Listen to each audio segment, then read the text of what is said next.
कहना आज़मगढ़ शहर में आज ये भव्य नज़ारा बना है। संतों के भाव हमने श्रवण किए और अभी अंतिम रचना में भी सुन रहे थे कि सद्गुरु दातार सुखों से भरी आपने झोलियाँ। संत गा रहे हैं कि हमारी झोलियाँ सुखों से भर गई हैं। सद्गुरु ने ऐसी कृपा की है हमारे ऊपर कि झोलियाँ सुखों से भर गई हैं।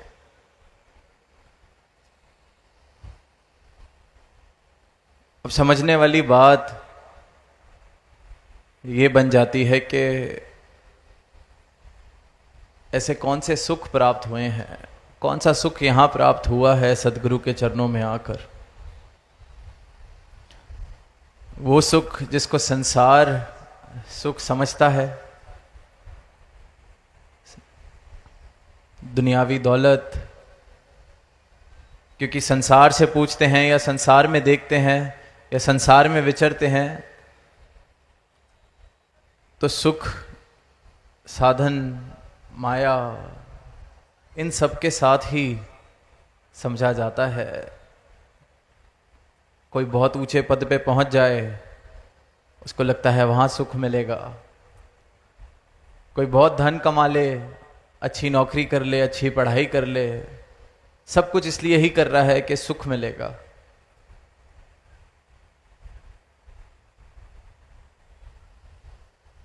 सुख के लिए सारा संसार दौड़ रहा है, माया कमा रहा है, धन कमा रहा है, संघर्ष कर रहा है, ऊंचे रुतबों पर पहुंचने का प्रयास कर रहा है, पहुंच भी रहा है। पर अगर इन्हीं सब सुखों की बात हो रही है तो ये वाले संसारिक सुख, मायावी सुख तो सारी ही दुनिया के पास है। जो जो प्रयास कर रहा है पा ही लेता है किसी न किसी मात्रा में। और जब संत ये गीत गा रहे हैं कि सद्गुरु ने भरी झोलियां, सुखों से भरी झोलियां, तो जो ये संसार की उपलब्धियां हैं, संसार जिसके पीछे दुनिया दौड़ रही है,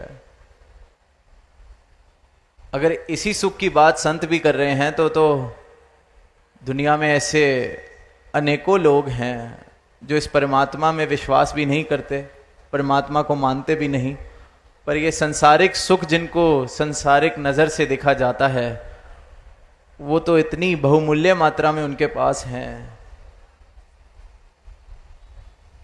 जो सद्गुरु की शरण में नहीं भी आए,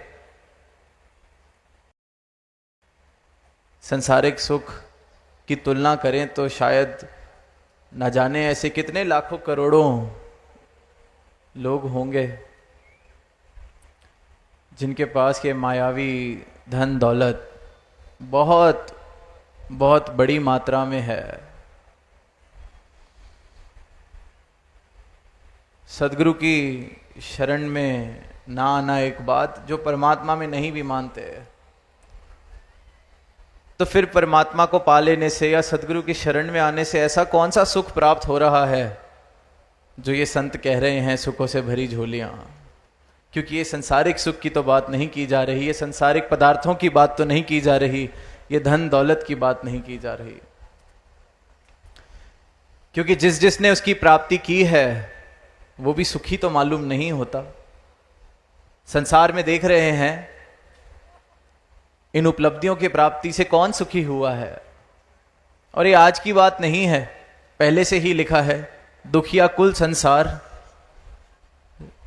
सुखी केवल राम का दास। आज की बात नहीं, शुरू से ही जब से ये इंसान है, संसार भी है, संसार में सुख पाने की जिसने प्रयास किया है वो सुखी कब हुआ। क्योंकि जो संसारिक पदार्थ हैं, संसारिक सुख हैं, क्षणभंगुर हैं,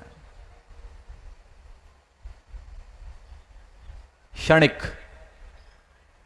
कुछ समय के लिए कुछ सुविधा उनसे मुझे मिलती है, मन थोड़ी देर के लिए बहल जाता है, खुश हो जाता है। थोड़ी देर के लिए शायद मुझे लगता है कि मुझे सुख मिल गया है, पर फिर वही कहानी। तो संसार से सुख प्राप्त किया किसने है? कोई नहीं मिलेगा जो कहेगा संसार से सुख प्राप्त हुआ है। क्षणभंगुर से सुख प्राप्त हो कैसे सकता है? खुद सोच के देखें। धूप का दिन हो, गर्मी लग रही हो, छाया की तलाश हो, और आसमान में बने बादल के नीचे मैं छाया ढूंढ लूं, कितनी देर उस छाया को प्राप्त कर सकूंगा उस बादल से? हवा के झोंके से उड़ जाएगा वो बादल, फिर वही धूप में यात्रा करनी पड़ेगी। अब छाया में जाना है या तो किसी पेड़ के नीचे बैठा जाए, पर वो भी जब पतझड़ आएगी, उसके पत्ते, हरियाली, वो भी छाया देने की उसकी काबिलियत ख़त्म हो जाएगी। फिर या तो कोई पक्का मकान बनाया जाए जिसके अंदर मैं रह सकता हूं। संसार के साथ आसक्ति, संसार का मोह, संसार की उपलब्धियों के लिए जो मैं भाग दौड़ कर रहा हूं, ये जो मोह है इंसान का, भाग रहा है संसार को हासिल करने के लिए, क्योंकि लगता है सुख मिलेगा। पर जितना हासिल करता है उसको लगता है हासिल तो कुछ हुआ ही नहीं, और भाग लेते हैं और भाग लेते हैं। और फिर जो इंसान सदगुरु की शरण में आता है, उसको ये ब्रह्म ज्ञान मिलता है सदगुरु की कृपा से, उसका ये मोह टूट जाता है संसार से। उसे समझ आ जाता है क्षणभंगुर के पीछे भाग रहा था, पा भी लेता तो कुछ भी हासिल नहीं होता, तो सुख किससे मिला? सुखी राम का दास। ये राम के दर्शन हुए, परमात्मा के दर्शन हुए।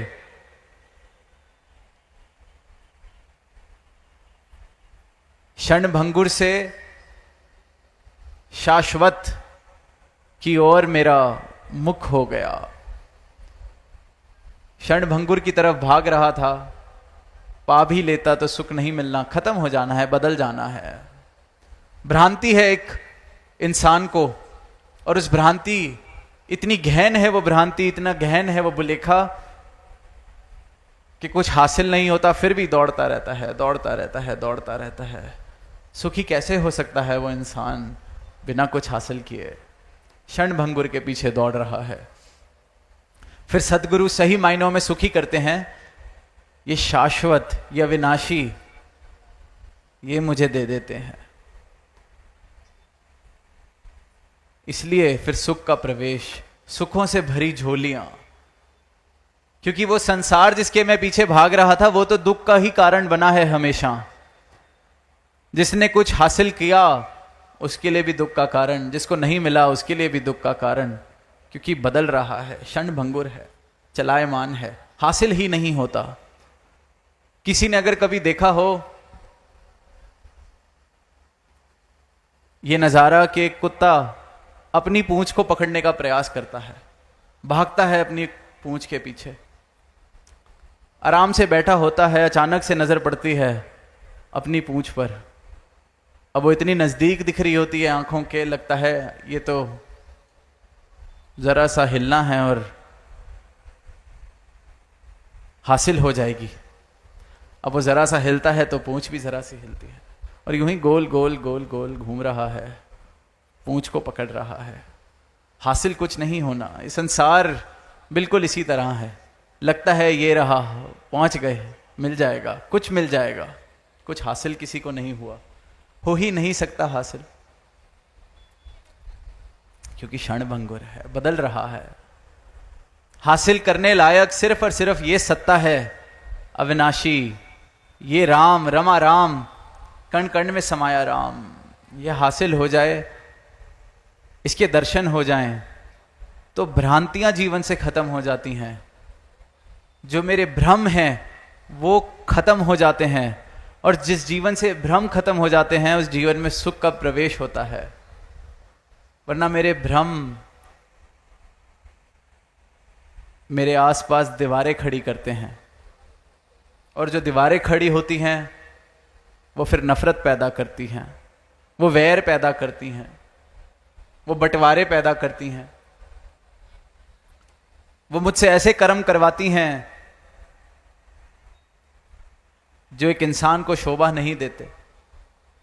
दीवारें सिर्फ और सिर्फ भ्रम की वजह से, और ये भ्रम सिर्फ इसलिए है क्योंकि अज्ञानता है, अज्ञानता का अंधकार है, इसलिए भ्रम है, इसलिए फिर मैं उस भ्रम के आधार पर दीवारें बना लेता हूं। उस भ्रम के आधार पर ही संसार को पाने का प्रयास करता हूं, कोशिश करता हूं, ना जाने ऐसी क्या क्या चीजें करता हूं, क्योंकि भ्रम है। अंधेरे कमरे में, आज सुनी बात महापुरुषों से, रोशनी हो जाए तो वस्तु ढूंढनी आसान है, वरना अज्ञानता का अंधकार हो तो रस्सी को भी सांप मान लेता है इंसान। सदगुरु रोशनी देते हैं।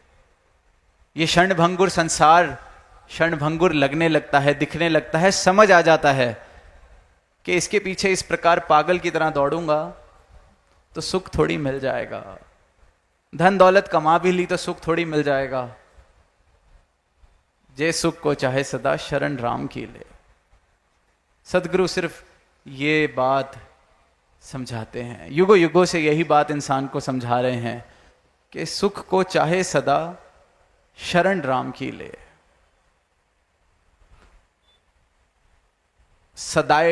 सदा का सुख चाहिए, हमेशा रहने वाला सुख चाहिए, तो सिर्फ और सिर्फ वही वस्तु हमेशा रहने वाला सुख दे सकती है जो खुद हमेशा रहे।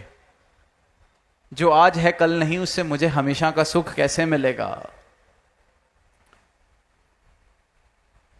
जिसकी कीमत तो आज है, कल उसकी कोई कीमत नहीं, उससे सुख मुझे कैसे मिलेगा? जे सुख को चाहे सदा शरण राम की ले।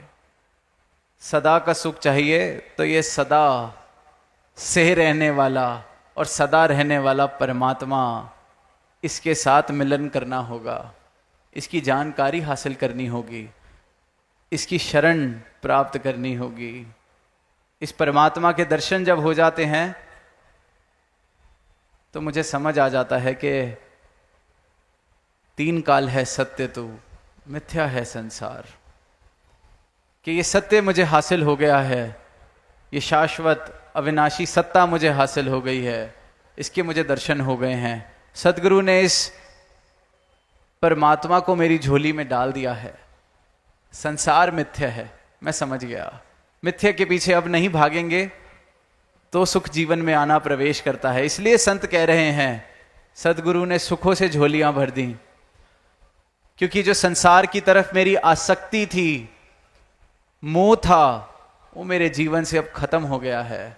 संसार का भी आनंद ले रहे हैं, पर अनासक्त आसक्ति के भाव से। इतनी जोर से नहीं पकड़ा हुआ संसार को कि कभी हाथ से वो जो आज मुट्ठी में है कल निकल जाए तो दर्द हो। आराम से पकड़ा है, समझ आ गया है कि चलाईमान है, क्षणभंगुर है। मेरा मन भी इसी तरह है, कुछ मिलता है तो कुछ थोड़ी देर के लिए ही बहल पाता है उससे। और संसार में हर चीज की कीमत बदल जाती है। आज कोई चीज बहुत मूल्यवान है, जब हासिल हो जाए तो उसकी कीमत खत्म। तो ये ऐसी चीजें जो समय समय पर हर थोड़ी देर में अपनी कीमत बदल लेती है, उससे सुख मिल कैसे सकता है? इसलिए बार बार कहा है कि जे सुख को चाहे सदा शरण राम की ले। और ये राम घट घट में समाया है, कण कण में समाया है। और इसी राम के दर्शन सदगुरु अपने ब्रह्म ज्ञान से कराते हैं। और जब इस राम के दर्शन हो जाते हैं तो भ्रम मिट जाते हैं, दीवारें गिर जाती हैं। अंधकार है, अज्ञानता है, इसलिए दीवारें हैं। दीवारें हैं अज्ञानता की वजह से। ये पता नहीं, घट घट में राम दिखता नहीं, कह तो रहा हूं पर दिख नहीं रहा। अगर दिख रहा होता तो फिर जात पात कैसे पूछते किसी की, ऊपर नीचे के भाव कैसे होते, ऊंच नीच के भाव कैसे होते, किसी को छोटा किसी को बड़ा कैसे देखते। घट घट में राम दिख जाए जिस नजर को, वो फिर ऐसी अज्ञानता वाली बातें नहीं करते, क्योंकि अज्ञानता का अंधेरा उस जीवन से मिट जाता है, परमात्मा के दर्शन हो जाते हैं। मीराबाई का जिक्र सुनते हैं कि बाल अवस्था से ही जो कृष्ण भगवान की आकृति थी उससे इतना प्रेम, जहां जाएं उसको लेके जाएं, हमेशा उसको साथ रखें, इतना प्रेम। पर वो फिर भी ऐसे लग रहा था कि कुछ कमी है, पूरा नहीं है, कुछ कमी है। कमी तो महसूस होनी ही है, लाजमी है, क्योंकि ये जो विराट स्वरूप है इस परमात्मा का, जिसकी आकृति से वो प्रेम कर रहे थे, विराट स्वरूप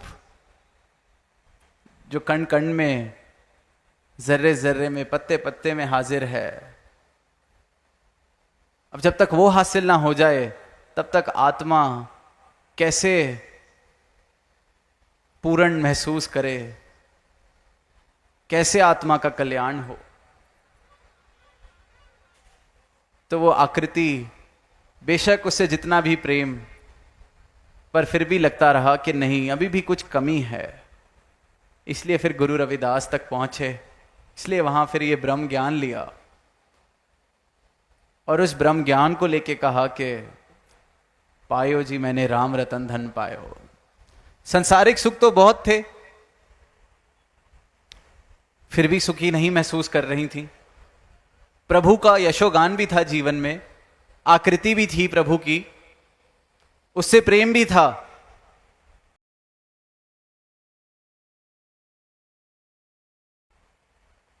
फिर भी अधूरे, फिर भी ऐसे लगा कि नहीं, प्यास अभी बुझी नहीं है। प्यास बुझ भी कैसे सकती है पानी का सिर्फ नाम लेने से? प्यास बुझ भी कैसे सकती है पानी के गुणगान करने से? पानी तो पीना पड़ेगा प्यास बुझाने के लिए। परमात्मा का नाम लेने से इस रूह की प्यास नहीं बुझ सकती, इस आत्मा का कल्याण नहीं हो सकता, आत्मा के भ्रम नहीं मिट सकते। परमात्मा को हासिल करना होगा, देखना होगा कि परमात्मा मेरे जीवन में आना होगा, सही मायनों में आना होगा, वरना तो फिर वही अंधकार और अज्ञानता के कारण भ्रम, अधूरापन, और उस भ्रम में मैं ना जाने क्या क्या कर जाता हूं। कल शाम को लालगंज में सत्संग के लिए पहुंचे तो खूब बरसात हुई। अब बरसात तो हो ही रही थी, पर बहुत जोर से रास्ते में भी और उस सत्संग के दौरान भी बिजली, खूब जोर से बिजली कड़क रही है, बरस रही है। तो मन में ख्याल आया कि ये तो विज्ञान के कारण आज इंसान समझ चुका है कि बिजली किस कारण से बनती है। वही विज्ञान है जिस कारण से इलेक्ट्रिसिटी, बिजली हम घर में जिसका उपयोग करते हैं। वरना जब तक इंसान को इस बात का ज्ञान नहीं था तो इंसान डरता था बिजली से। अभी भी जब जोर से कड़कती है तो एक बारी के लिए ध्यान जाता है कि पता नहीं क्या हो गया, जबकि मालूम है कि एक वैज्ञानिक कारण है इसके पीछे। पर जब ये बात नहीं पता थी इंसान को कुछ सदियों पहले, तो इंसान की हालत सोचें, कितना डरता होगा इस बिजली से। और वहीं ये भ्रम था, क्योंकि उसके पीछे का ज्ञान नहीं था, तो भ्रम के कारण सोचता था कि आसमान में बैठे हुए देवता नाराज हो गए हैं, हमसे कुछ पाप हो गया है। और फिर डरता डरता, हे देवता हमें माफ कीजिए। पता नहीं कितने यज्ञ किए ऊपर बैठे देवता को शांत कराने के लिए, शायद बलियां भी चढ़ा दी होंगी ऊपर वाले देवता को शांत कराने के लिए। अब जब भ्रम मिटा, ये ज्ञान हुआ, तब ऊपर तो कोई देवता बैठा नहीं जो बिजली फेंक रहा है इंसान पर नाराज होके उससे, क्योंकि ज्ञान, रोशनी। इसी प्रकार अंधकार और अज्ञानता सिर्फ और सिर्फ भ्रमों का कारण बनती है। और आज भ्रमों के कारण ही, अज्ञानता के कारण ही इंसान इंसान से वैर कर रहा है, जात पात के इस रोग से, इस रोग का मरीज बना हुआ है अज्ञानता और भ्रम के कारण। और वहीं सद्गुरु फिर ये रोशनी देते हैं, इस शाश्वत की, शाश्वत सत्ता की रोशनी, इसका ज्ञान, और फिर भ्रम मिट जाते हैं, जीवन में प्रेम आ जाता है। कुरुक्षेत्र के मैदान का भी जिक्र सुना आज सत्संग में कि अर्जुन को दृष्टि मिली, नजर मिल गई कुरुक्षेत्र के मैदान में।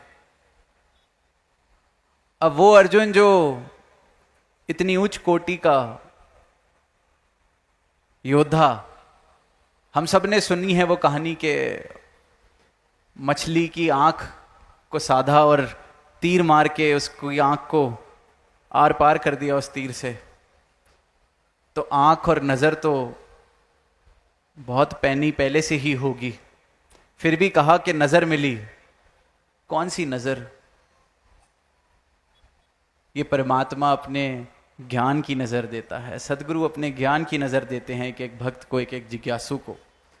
और वही नजर है जिससे फिर सारे भ्रम मिट जाते हैं। वही नजर है जिससे जहां अंधकार था वहां रोशनी हो जाती है। वही नजर है जहां दीवारें थीं कोई दीवारें नहीं रहती, वसुधैव कुटुम्बकम के भाव आ जाते हैं। वही फिर अज्ञानता के कारण जो राम रहीम के फर्क थे, मंदिर मस्जिद के फर्क थे, जाति पाति के फर्क थे, रंग नस्ल के फर्क थे, सब खत्म हो जाते हैं। क्योंकि घट घट में फिर इस एक परमात्मा के दर्शन, जात पात पूछे ना कोई, हर को भजे सो हर का होए, हरि के हो जाते हैं, हर को भजते हैं।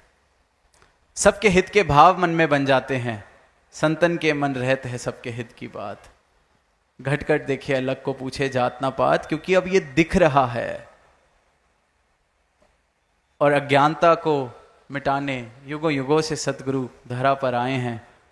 और ये अज्ञानता मिट जाए तो एक सुंदर रूप इस धरा का बनता चला जाएगा। एक एक इंसान अपने इस परमात्मा जिसका वो नाम ले रहा है, इसके दर्शन कर सकेगा, अपनी आत्मा का कल्याण कर सकेगा। और अपनी आत्मा का कल्याण करते चले जाएं, इस परमात्मा को सही मायनों में प्राप्त कर लें, खुद की पहचान कर लें। और जब खुद की पहचान हो जाए, इस परमात्मा को प्राप्त कर लें, तो फिर जीवन में प्रेम ही प्रेम प्रवेश कर जाता है। फिर सही मायनों में इंसान सुखी हो जाता है। फिर सुखों से झोलियां सही मायनों में भर जाती हैं। फिर हर इंसान वो कह रहा है जिसने प्राप्त किया है इस राम को, रमे राम को, कि जे सुख को चाहे सदा शरण राम की ले। क्योंकि इस राम की शरण के अलावा सुख कहीं नहीं है। सिर्फ एक भ्रांति, एक भ्रम जरूर है कि सुख मिल जाएगा। फिर अपने ऊपर ही वो हंसी आती है। उस कुत्ते पर देख के तो मैं हंसता हूं कि अपनी पूंछ के पीछे भाग रहा है, कहां पकड़ सकता है। हंसते हैं हम सब ऐसा नजारा देख के। और फिर जब अपने ऊपर ये जब रोशनी जाती है तो दिखता है मैं भी तो इस संसार के पीछे ऐसे ही दौड़ रहा था। फिर खुद पर भी हंसी आती है और शुक्राना निकलता है सदगुरु का कि शुक्र है मैं अपनी ही दुम के पीछे भाग रहा था, मिलना कुछ था नहीं, हासिल कुछ होना नहीं था, ऐसे ही संसार के पीछे भाग रहा था। आपने कृपा की, राम की शरण बख्शी, अपनी शरण बख्शी, तो मैं भी कह पा रहा हूं कि जे सुख को चाहे सदा शरण राम की ले। तो दास भी यही बेनती कि सदा का सुख प्राप्त किया जा सकता है, बस सदगुरु की शरण में समर्पण करना है और ये रमा राम हम सबको प्राप्त हो सकता है। प्रेम से कहना धन्यवाद।